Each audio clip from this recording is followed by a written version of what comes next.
ঈদের কেনাকাটার খবর জানাতে এই মুহূর্তে বসুন্ধরা সিটি শপিং কমপ্লেক্স থেকে আমাদের সাথে সরাসরি যুক্ত হচ্ছেন সহকর্মী শাহরিয়ার কবির। শাহরিয়ার, আপনার এখানে ক্রেতাদের ভিড় কেমন দেখছেন এবং বেচাকেনা কেমন হচ্ছে, সেই সাথে এ নিয়ে ব্যবসায়ী এবং ক্রেতারা কি বলছেন? ধন্যবাদ আপনাকে। আমি এখন ঠিক দাঁড়িয়ে আছি বসুন্ধরার সিটি শপিং কমপ্লেক্সে। আপনি জানেন যে আজকে রোজার 24তম দিন, আর মাত্র 5 থেকে 6টি রোজা বাকি আছে এবং এই রমজানের শেষের দিকে এসে কিন্তু বেশ জমজমাট হয়েছে দেখতে পাচ্ছেন।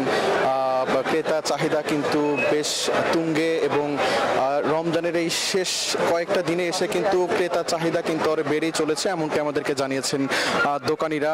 এখন ঘড়িতে সময় ঠিক 2:34, অর্থাৎ এটি দুপুরের একটি সময়। এই সময়ও কিন্তু এতটুকু কিন্তু ক্রেতা চাহিদা কমেনি বসুন্ধরা সিটি শপিং মলগুলোতে, যেহেতু সন্ধ্যার পরে একটু ভিড় বেড়ে যায়, সেজন্য আসলে দুপুর বেলাতেও কিন্তু অনেকে আসছেন আসলে বসুন্ধরা সিটি শপিং কমপ্লেক্সে শপিং করতে।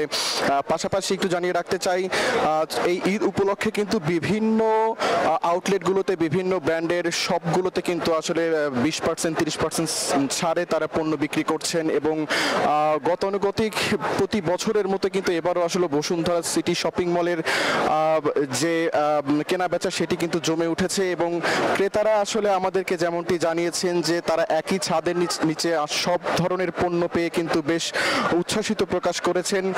সব ধরনের পণ্য আসলে তারা কিনতে বসুন্ধরাকে এজন্য আসলে তাদের পছন্দের শীর্ষে রাখছেন, এমনটি তারা আমাদেরকে জানিয়েছেন। পাশাপাশি আরেকটি তথ্য বলে দিতে চাই যে এই ঈদে বর্তমানে ক্রেতা এবং বিক্রেতাদের মধ্যে দাম নিয়ে কিন্তু মিশ্র প্রতিক্রিয়া রয়েছে। যেমন ক্রেতারা বলছেন যে সরকারের 5% যে ভ্যাট সেটি সরিয়ে 5% যে ভ্যাট রয়েছে সেটি কমিয়ে ফেলার কারণে কিন্তু আসলে ক্রেতারা পণ্য কিনতে আরো বেশি আগ্রহী হচ্ছে এবং পাশাপাশি ক্রেতারাও বলছেন যে এই 5% মূল্য হ্রাসের কারণে কিন্তু তারা খুব কেনাকাটা করেও বেশ স্বস্তি প্রকাশ করছেন। যদিও বিগত বছরগুলোর তুলনায় এবছর কিন্তু রমজানে পণ্যের দাম কিন্তু একটু বেশি, এমনটি আমাদেরকে জানিয়েছেন ক্রেতারা।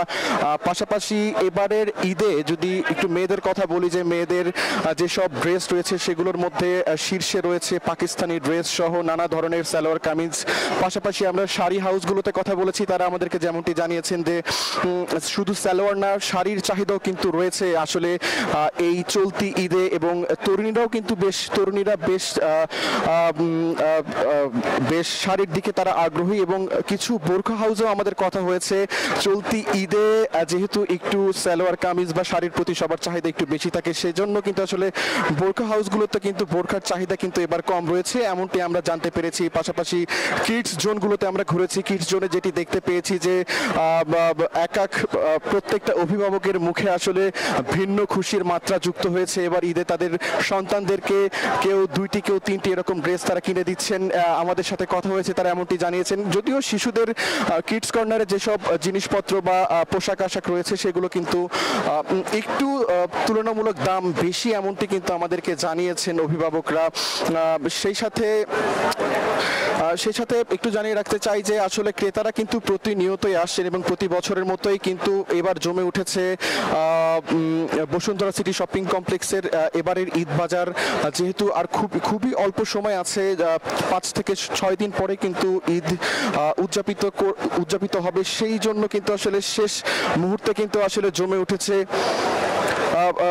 উঠেছে আসলে ঈদ বাজার। ঠিক যেমনটি জানাচ্ছিলাম সোহাগ আপনাকে বসুন্ধরা সিটি শপিং কমপ্লেক্স থেকে ঈদ বাজারের খবরাখবর ফিরে যাচ্ছে স্টুডিওতে।